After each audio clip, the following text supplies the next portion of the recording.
House Speaker says that we may have to declare a state of emergency, take a pause, and adjust those fiscal guardrails if we fall into a really bad situation. We don't want to raise taxes, right?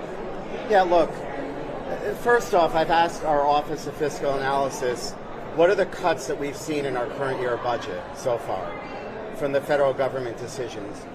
Those cuts are zero right now. So Connecticut should be able to move forward and do a budget. What I'm hearing from the Speaker is they want to dismantle the guardrails first and then begin operating a budget because it gives them free license. Whether you put the frog in the pot and you turn it up slowly, or you just throw it into boiling water, either way the frog is going to end up dead. So what I'm hearing is the Speaker wants to boil that frog slowly. I think it's a mistake. We should not be dismantling the guardrails that have protected Connecticut from overspending, protected us from tax increases. In the long run, that's the direction we're going to be headed in. With all due honesty, I mean, you have said that the money is, there's no indication, but $175 million for public health is gone. So, and if that keeps happening, would you change your mind? So that's COVID money. That was not on budget spending. So I understand there might be some programs that need to be replaced by that one-time money that was going away. It wasn't going to be here forever. Connecticut has to live within their means.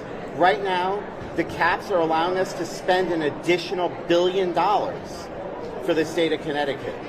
If that's not good enough for the Democrats, I'm concerned for the state. If this federal cuts continue and Connecticut can't balance its budget, would you support adjusting those guardrails?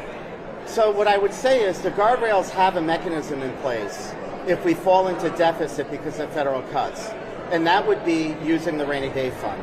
It's at $5.8 billion.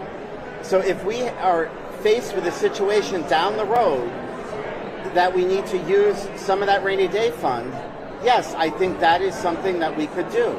But to suggest we should start dismantling the guardrails and not allow the emergency process to go into place is disingenuous. We are in a budget cycle right now where the governor has overspent by $500 million. I don't see many rescissions at all. Nobody is addressing that issue. And so the Democrats are setting us up for tax increases and more spending because they are ignoring their own fiscal health that they could be fixing right now. So what should we do right now? Right now, we should be making adjustments to this current year budget to bring the spending under control, and we should get together in a bipartisan way and work on a budget that is balanced within our guardrails.